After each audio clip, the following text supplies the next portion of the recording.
Hi guys, welcome back to my channel Choose My Kitchen. ದೇವಸ್ಥಾನಗಳಿಗೆ ಹೋದರೆ ಅನ್ನದ ಮೇಲೆ ಸಾಂಬಾರು ಹಾಕ್ತಾರೆ ಅಲ್ವಾ, ಆ ಫ್ಲೇವರ್ ಅಷ್ಟೊಂದು ಚೆನ್ನಾಗಿರುತ್ತೆ.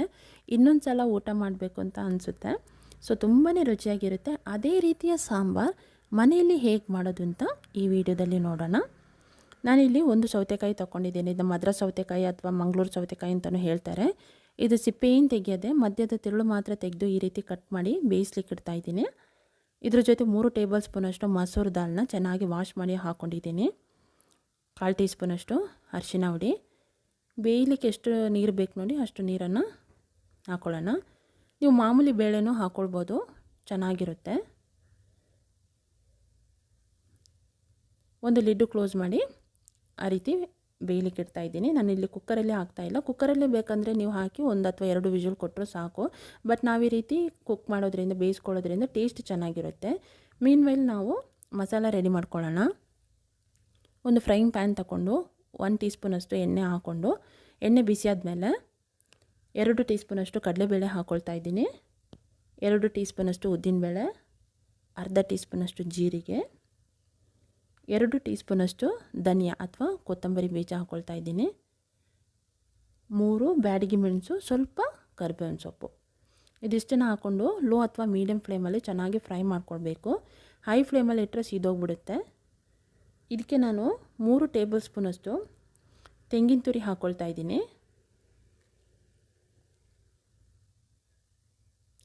ಫ್ರೈ ಮಾಡ್ತಾ ಇರೋತ್ತಿಗೇನೆ ಆ ಮಸಾಲೆ ಫ್ಲೇವರ್ ಅಂತೂ ಚೆನ್ನಾಗೇ ಬರ್ತಾಯಿದೆ. ಅಲ್ಲಿವರೆಗೆ ನಾವು ಫ್ರೈ ಮಾಡ್ಕೊಳ್ಬೇಕು. ಸೊ ನೋಡಿ, ಇಷ್ಟು ಫ್ರೈ ಆದರೆ ಸಾಕು. ಇದೊಂದು ಸ್ವಲ್ಪ ತಣ್ಣಗಾದ ಮೇಲೆ ನಾವು ಇದನ್ನ ಮಿಕ್ಸಿ ಜಾರಿಗೆ ಹಾಕ್ಕೊಳ್ಳೋಣ. ಸ್ವಲ್ಪ ಹುಣಸೆ ರಸ ಹಾಕ್ಕೊಳ್ತಾ ಇದ್ದೀನಿ. ಇದನ್ನ ನಾವು ನುಣ್ಣಗೆ ರುಬ್ಕೊಳ್ಬೇಕು. ನೋಡಿ, ಈ ರೀತಿ ಫೈನ್ ಪೇಸ್ಟ್ ಆಗಬೇಕು, ತರಿ ತರಿ ಇರಬಾರ್ದು.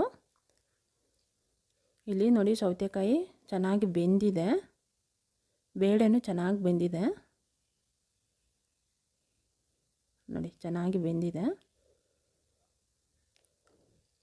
ಇದಕ್ಕೆ ನಾನು ಇವಾಗ ಬೆಲ್ಲ ಹಾಕ್ಕೊಳ್ತಾ ಇದ್ದೀನಿ. ಒಂದು 2 ಟೀ ಸ್ಪೂನಷ್ಟು ಬೆಲ್ಲ ಹಾಕ್ಕೊಳ್ತಾ ಇದ್ದೀನಿ. ನೀವು ಸಾಧಾರಣ ಹೋಟೆಲ್ ಅಥವಾ ಟೆಂಪಲಲ್ಲೆಲ್ಲ ಸಾಂಬಾರಲ್ಲಿ ಸ್ವಲ್ಪ ಸ್ವೀಟ್ನೆಸ್ ಇರುತ್ತೆ ಅಲ್ವಾ, ಯಾಕೆಂದರೆ ಬೆಲ್ಲ ಆ್ಯಡ್ ಮಾಡಿರ್ತಾರೆ. ಗ್ರೈಂಡ್ ಮಾಡ್ಕೊಂಡಿರುವ ಮಸಾಲ ಹಾಕ್ಕೊಳ್ಳೋಣ.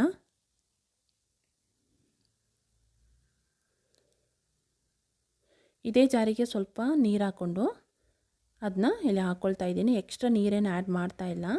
ತಿಕ್ನೆಸ್ ಎಷ್ಟು ಬೇಕು ಅಂತ ನೋಡಿಕೊಂಡು ನೀವು ಎಕ್ಸ್ಟ್ರಾ ನೀರು ಆ್ಯಡ್ ಮಾಡ್ಕೊಳ್ಬೋದು. ರುಚಿಗೆ ತಕ್ಕಷ್ಟು ಉಪ್ಪು ಹಾಕ್ಕೊಂಡಿದ್ದೀನಿ. ಒಂದು ಸಲ ಚೆನ್ನಾಗಿ ಮಿಕ್ಸ್ ಮಾಡಿಕೊಂಡು ನಾವು ಒಂದು ಕುದಿ ಬರಲಿಕ್ಕೆ ಇಡೋಣ. ಒಂದು ಲಿಡ್ಡು ಕ್ಲೋಸ್ ಮಾಡಿ ನಾನೊಂದು 1 ಅಥವಾ 1ರಿಂದ 2 ನಿಮಿಷ ಹಾಗೇ ಹಿಡಿತೀನಿ. ಚೆನ್ನಾಗಿ ಕುದಿಬೇಕು, ಮಸಾಲೆ ಎಲ್ಲ ಚೆನ್ನಾಗಿ ಮಿಕ್ಸ್ ಆಗಬೇಕು. ನೋಡಿ, ಆ ಮಸಾಲೆ ಫ್ಲೇವರ್ ಅಂತೂ ಚೆನ್ನಾಗಿ ಬರ್ತಾ ಇದೆ. ಚೆನ್ನಾಗಿ ಮಿಕ್ಸ್ ಆಗಿದೆ. ಈಗ ಸ್ಟವ್ ಆಫ್ ಮಾಡ್ಕೊಳ್ಳೋಣ. ಇದಕ್ಕೆ ನಾವು ಒಗ್ಗರಣೆ ಹಾಕ್ಕೊಳ್ಬೇಕು. ಒಗ್ಗರಣೆಗೆ ಒಂದು ತಡ್ಕ ಪ್ಯಾನ್ ತಗೊಂಡು ಅದಕ್ಕೆ ತೆಂಗಿನೆಣ್ಣೆ ಹಾಕ್ಕೊಳ್ತಾ ಇದ್ದೀನಿ. 1 ಟೇಬಲ್ ಸ್ಪೂನಷ್ಟು ಸಾಸಿವೆ, ಅರ್ಧ ಟೀ ಸ್ಪೂನ್, 1 ಒಣಮೆಣಸಿನ್ಕಾಯಿ, ಸ್ವಲ್ಪ ಕರಿಬೇವಿನ ಸೊಪ್ಪು, 1 ಪಿಂಚಷ್ಟು ಹಿಂಗೆ ಹಾಕ್ಕೊಳ್ತಾ ಇದ್ದೀನಿ.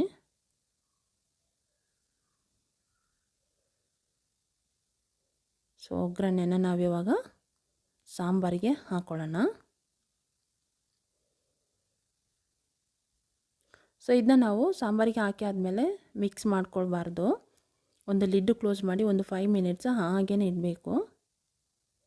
ಆಮೇಲೆ ಸರ್ವಿಂಗ್ ಬೌಲಿಗೆ ಟ್ರಾನ್ಸ್ಫರ್ ಮಾಡ್ಕೊಳ್ಬೇಕು. ನೋಡಿ, ಸೊ ತುಂಬಾ ಚೆನ್ನಾಗಿರುತ್ತೆ. ನೀವು ಕೂಡ ಮನೇಲಿ ಟ್ರೈ ಮಾಡಿ ನೋಡಿ, ಹೇಗಿತ್ತು ಅಂತ ಕಾಮೆಂಟ್ ಸೆಕ್ಷನಲ್ಲಿ ತಿಳಿಸಿ. ನೆಕ್ಸ್ಟ್ ಇನ್ನೊಂದು ಡಿಫ್ರೆಂಟ್ ಆದ ರೆಸಿಪಿಯೊಂದಿಗೆ ನಿಮ್ಮನ್ನ ಮೀಟ್ ಮಾಡ್ತೀನಿ.